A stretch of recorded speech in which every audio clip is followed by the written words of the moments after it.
Hi everyone, this is Derek, and I know you guys never see me on camera for a reason, but you have me now because I am very, very happy and fortunate to be at the Martial Arts Super Show in Las Vegas, Nevada, with actually a really good friend who I haven't seen in a long time because I'm bad at keeping up with friends.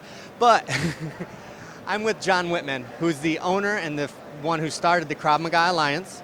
It's in Culver City, Nevada, and they have satellite schools all over the world. So it's Krav Maga Alliance, but I'm going to refer to it as KMA, and now I'm going to move behind so he can look at you and you guys aren't confused who he's looking at. So, everyone, John Whitman. First question. Great, great. It's so great to see you. Great seeing you. I should add, I learned Krav Maga from this guy. I'll punch you in the throat because of what he taught me. So going with martial arts, the world of martial arts, the first thing I learned from being at your school was I learned jiu-jitsu for a year or two, but then there were still times I'd go against a good athlete, and they could sometimes neutralize my hips, neutralize my game. Krav Maga seems to be the fastest way for an average person to defend themselves. That's what it was designed for. You know, there are a lot of good systems. In fact, I love jiu-jitsu myself. I was a Muay Thai fighter. I love it. What Krav Maga is designed for is the average person, and it brings them to a high level of proficiency quickly. It's designed for anyone to learn at a fast pace. We don't want you to spend 5, 10, 20 years becoming an expert. We want you to be good at what we teach now. That's the whole goal of Krav Maga. And I know it's very hard for people to touch on this because it is a very aggressive style of martial art. But one of the things I remember the most from you teaching me was, if you're in a corner, then you fight. And if you have the chance to run and they have a knife, run. Do you think that's something that other schools aren't thinking? Everyone's like, just pull guard, just punch them, just... It depends on the system, it depends on the attitude. The real goal of Krav Maga is to make you safe. And we take that seriously on every level or every part of that spectrum of safety. If you can run away, run. The goal isn't to always beat the other guy, it's to go home to your family. So if that means you can escape and run, do it. If that means one push or one kick to the groin, then you can run, do that. But what makes Krav Maga not unique, but maybe more noticed than other systems is our emphasis on being willing to do whatever it takes to make yourself safe. So I mentioned one kick to the groin and then run away, that's fine. But it may be the opposite. It may be you having to hit him 10, 20 times, grab him by the hair and smash his face into a brick wall, pick up a chair and hit him with it. If that's what it takes to be safe, that's what you do. And we train that entire spectrum. We train from almost no contact and running to complete full contact and making yourself safe by neutralizing the assailant. When you teach this, there's almost a mental aspect that has to go into it, where you have to explain to someone, don't keep going. How do you cultivate that attitude? Because everyone I know from your gym didn't have that I'm here to hurt attitude. We talk about assessment. And you know, a lot of times a martial arts school will talk about in terms of liability, which is fine. They'll talk about you can't hurt the person, you have no right to beat them up, and that's a totally fine way to approach it. We actually don't approach it that way. We talk about good tactics.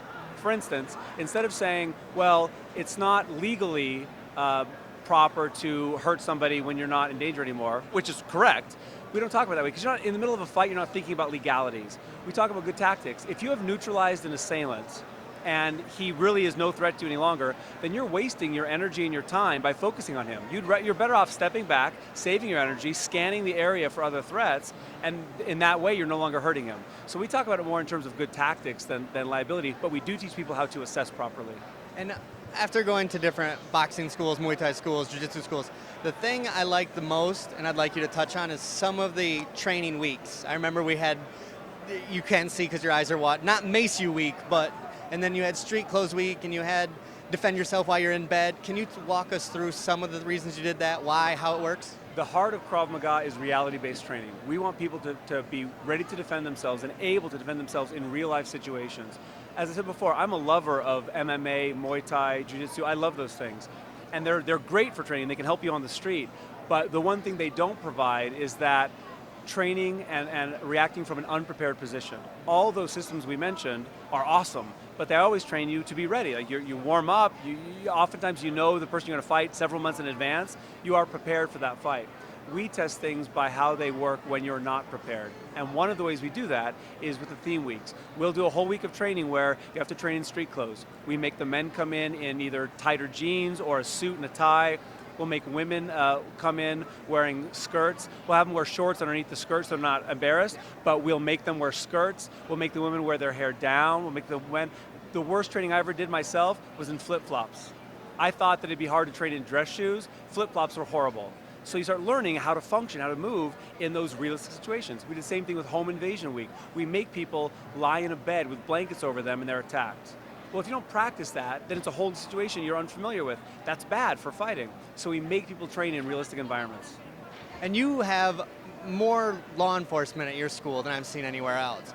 Have they told you stories of how it applied, or why does your school attract so many law enforcement? Krav Maga in general attracts law enforcement, and our school has a lot of law enforcement officers and students because it is simple and easy to learn. Law enforcement officers have a high need, an immediate need for hand-to-hand training, but they actually get very little of it in the academies where most of them are trained. They get a couple weeks and they never get additional training, or depending on the agency, they get little additional training. Krav Maga provides them a system that is easy to learn, easy to remember under stress, and does not require a lot of retraining. That's why these guys like it. They need it every day on the street. Now, another gym you have, go to a boxing gym, jiu-jitsu gym, you always got guys, oh, my shoulder, my back, oh, my knee. I don't really see too many injuries in Krav Maga. Why are there injuries? How's that happen? It is a physical contact system, so of course it's going to happen once in a while. But in general, we're not doing a lot of joint lock stuff. And although we teach takedowns and things, we're not doing it as often as, say, MMA might do it. So we're teaching good quality stuff, but by and large, the way we train people doesn't put a lot of stress on their joints, which is the most common thing you'll hear. Yes, you'll get a scrape or a bruise once in a while, but any real injury tends to be avoided because we're not putting a lot of joint pressure on. And it seems, you watch, I think everything, the money shot is the fact that jiu-jitsu can be performed in a cage. But Krav Maga is performed by Navy SEALs, by real world. How can Krav Maga get that next level of, guys, we're doing it too. Just because it's not in the UFC, it's still a fight.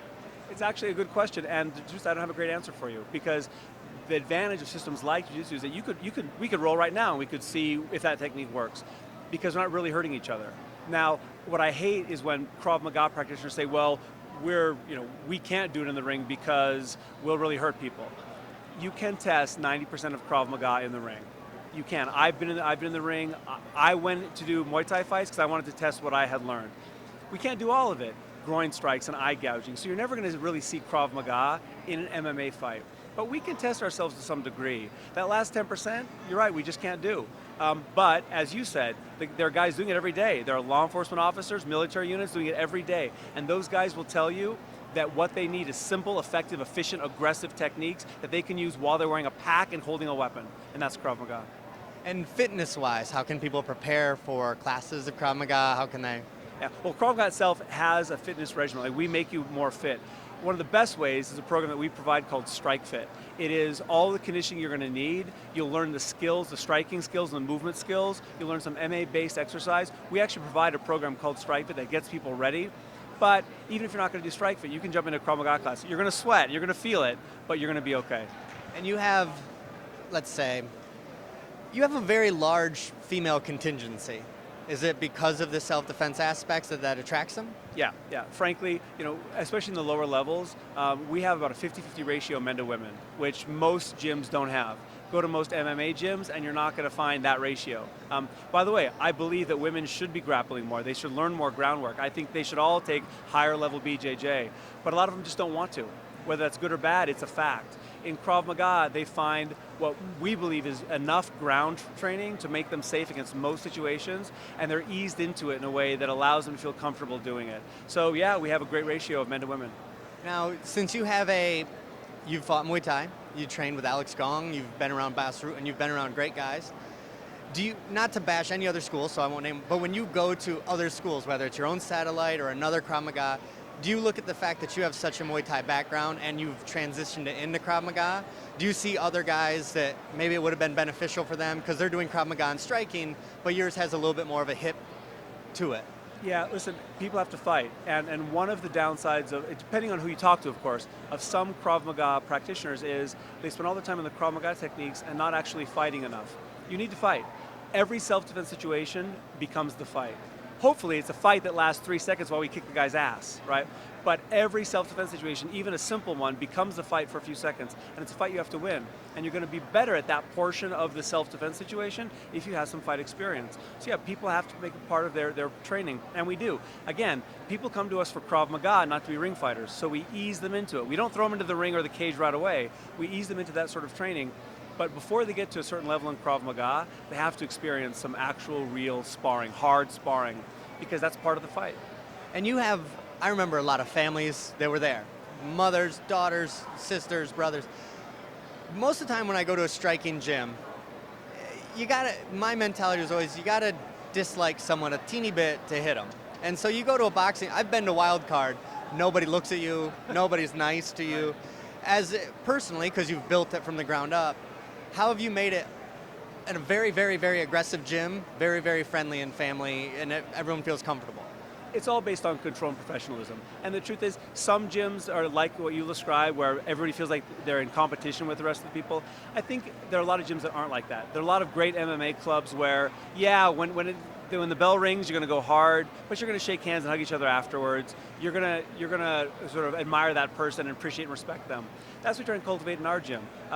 We know everyone's on the same team trying to get safer, so we find ways to go hard and then hug each other afterwards.